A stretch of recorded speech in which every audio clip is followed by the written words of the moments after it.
Imagine a group of prisoners who have been chained inside a cave since birth. They cannot turn their heads. Behind them is a fire, and between the fire and the prisoners, people carry objects that cast shadows on the wall. The prisoners watch these shadows their entire lives and believe the shadows are reality. They have never seen the actual objects, never seen the fire, and never seen the outside world. This is the allegory of the cave from Plato's Republic, written around 380 BCE. It is one of the most famous thought experiments in Western philosophy.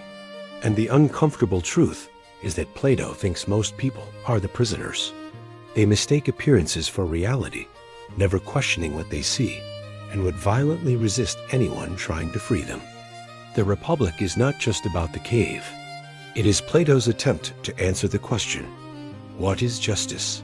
But to answer that, he ends up designing an entire ideal society from scratch, complete with a class system, censorship, selective breeding, and philosopher kings. The book is brilliant, disturbing, and still shaping how we think about politics, education, and the nature of reality itself. If you are interested in philosophy that actually matters, subscribe to SnapOldWisdom. We break down the books that have shaped civilization. Subscribe now, and let us get into why Plato's ideas are still dangerous. Plato was born around 428 BCE in Athens, into an aristocratic family during the golden age of Greek philosophy. He was a student of Socrates, the philosopher who wandered Athens questioning people's assumptions until they either gained wisdom or wanted to kill him. Socrates was eventually executed by the Athenian democracy for corrupting the youth and impiety. That execution shaped Plato's entire worldview. He saw democracy as mob rule that killed the wisest man in Athens. The Republic is partly his response to that trauma. He wanted to design a society where wisdom, not popularity, would determine who ruled. The book is written as a dialogue, a conversation between Socrates and various Athenians. They start by asking what justice is. One person says justice is telling the truth and paying your debts. Socrates tears that apart. Another says justice is helping friends and harming enemies. Socrates demolishes that too. Then a character named Thrasymachus jumps in with a darker answer. Justice is whatever is in the interest of the stronger. Might makes right. The powerful make the rules, and they call those rules justice. This is the realist position, and it is still the dominant view among people who actually wield power. Socrates argues against this, but instead of just refuting Thrasymachus, he decides to build an entire ideal city in theory to show what real justice looks like. This is where the Republic shifts from a debate about ethics to a blueprint for a society. Plato divides his ideal city into three classes. The producers are farmers, craftsmen, and merchants. They make and trade things. The guardians are warriors who defend the city. And the philosopher kings are the rulers, chosen from the best of the guardians and trained in philosophy for decades before being allowed to govern. Each class corresponds to a part of the soul. The producers represent appetite and desire. The guardians represent spirit and courage. The philosopher kings represent reason. Justice, in Plato's view, is when each part does its job and does not interfere with the others. The rational part should rule, the spirited part should enforce, and the appetitive part should obey. This sounds reasonable until you realize what it means in practice. Plato's city is a rigid caste system where your role is determined from birth. There is no social mobility. If you are born a producer, you stay a producer. And the philosopher kings have total control over education, culture, and even reproduction. The guardians and philosopher kings live communally. They own no private property, share meals, and do not have families. Plato believes private property and family ties create conflicts of interest. If a guardian owns land, he might prioritize his land over the city. If he has children, he might favor them over others. So Plato eliminates both. Children of the guardian class are raised collectively by the state. Parents do not know which children are theirs, and children do not know who their parents are. Plato thinks this will make everyone care equally about all children, instead of prioritizing their own. This is one of the most radical proposals in the book, and it horrifies most readers. Plato also advocates for selective breeding. The best guardians should reproduce with each other to produce the best offspring. Inferior guardians should not reproduce, or if they do, their children should be quietly disposed of. Plato is describing eugenics 23 centuries before the Nazis gave it a bad name. He also wants strict censorship. Poetry, music, and stories must be controlled because they shape the soul. Homer and the other great poets should be banned if their stories show gods behaving badly or heroes acting dishonorably. Only art that reinforces the values of the city is allowed. Plato is explicit about this. He wants propaganda, not free expression. The Philosopher Kings are the only ones allowed to lie. Plato calls these lies noble lies. The rulers can tell falsehoods to the people if it benefits the city. One example is the myth of the metals, a story the rulers tell to justify the class system. People are told that some are born with gold in their souls, some with silver, and some with bronze. This is a lie, but it makes the social hierarchy seem natural. So why does Plato think this totalitarian nightmare is the ideal city? Because he believes that most people are incapable of ruling themselves. They are driven by appetite and emotion, not reason. They mistake shadows for reality. Only philosophers, who have trained their minds to see the truth, are fit to govern. This brings us back to the allegory of the cave. The prisoners chained in the cave are the masses. They see only shadows and think that is all there is. One prisoner is freed, dragged out of the cave into the sunlight. At first, the light blinds him. Slowly, his eyes adjust. He sees the real objects, the fire, the stars, and eventually the sun itself.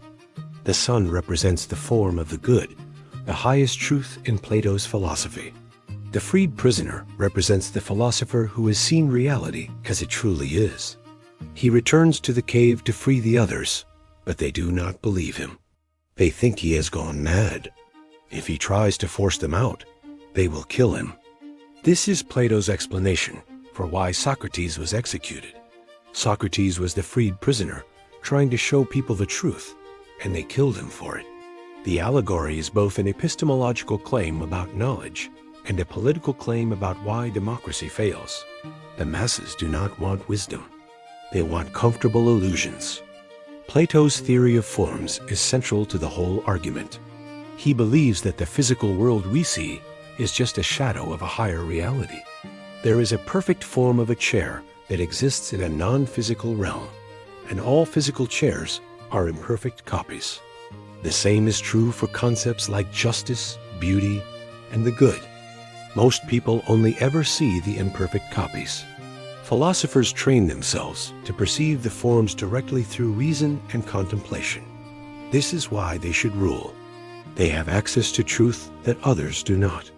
If you think this sounds elitist, you are right.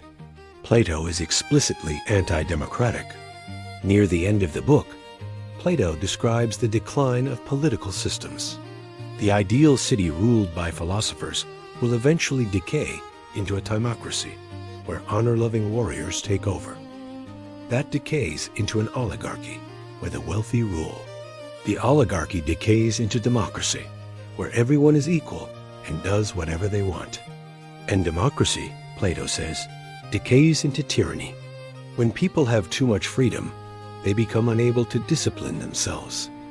They want a strong leader to impose order. A demagogue rises, claims to represent the people, and takes absolute power. The tyrant is the worst possible ruler because he is ruled entirely by his appetites. This pattern, aristocracy to tyranny through democracy, is Plato's analysis of political decay, and he wrote it after watching Athenian democracy collapse into chaos, execute Socrates, and lose the Peloponnesian War. He had empirical reasons to distrust the masses. So what do you do with the Republic? First, Recognize that Plato is describing the logic of authoritarianism. Every authoritarian regime claims it is ruled by the wise for the good of the people. The Philosopher Kings are just an idealized version of what every dictator pretends to be. The noble lie is every propaganda story told to justify the ruling class. Second, notice how much modern society has adopted Plato's ideas, often without realizing it. The idea that experts should rule, that education should be controlled by the state, that some people are naturally suited for leadership, while others are not. All of this comes from Plato. He is the intellectual ancestor of technocracy. Third, take the allegory of the cave seriously as a psychological insight. Most people do live in a kind of cave. They accept narratives fed to them by media, education, and culture without questioning the underlying assumptions. The freed prisoner who sees the truth and returns to warn others is often dismissed or attacked. That dynamic is real. But here is the problem with Plato's solution. He assumes that philosophers have access to objective truth and should therefore rule. But who decides who the philosophers are? Who guards the guardians? Plato never answers this. His system depends on having perfectly wise, perfectly selfless rulers. And those do not exist. The Republic is not a practical manual for government. It is a thought experiment. Plato knew this. He never actually tried to implement his ideal city. He did try to advise the tyrant of Syracuse, and it ended disastrously. The book is useful not as a blueprint, but as a lens for understanding how power justifies itself. Every ruling class claims to be the Philosopher Kings. Every government insists it lies only when necessary for the good of the people. Every regime that censors art and controls education says it is doing so to protect the masses from harmful ideas. Plato did not invent these tactics, but he gave them their most sophisticated philosophical defense. The influence of the Republic on Western thought is almost impossible to overstate. It shaped Christian theology, Renaissance humanism, Enlightenment political theory, and modern totalitarianism. Both utopian socialists and fascist ideologues drew from Plato. The book is a foundation text for better and for worse. What makes the Republic dangerous is not that it is wrong. It is that Plato is half right. Most people do not think deeply about political philosophy. Most people do accept convenient narratives without scrutiny. Democracy does sometimes elect demagogues. Plato diagnosed real problems. His solutions are the issue. The alternative to Plato is not naive faith in the masses. It is a system of checks and balances that assumes no one, not even philosophers, can be trusted with absolute power. The American founders read Plato and concluded the opposite. Power must be divided and limited because humans are fallible. Here is the bottom line. Plato's Republic is a 2,400-year-old argument for why the wise should rule and the masses should obey. It includes selective breeding, censorship, communal child-rearing, and noble lies. It is the intellectual foundation for every technocratic and authoritarian regime that claims to rule for your own good. The allegory of the cave is real, but the solution is not Philosopher Kings. It is teaching people to question the shadows. That is what Socrates actually did, and that is why they killed him.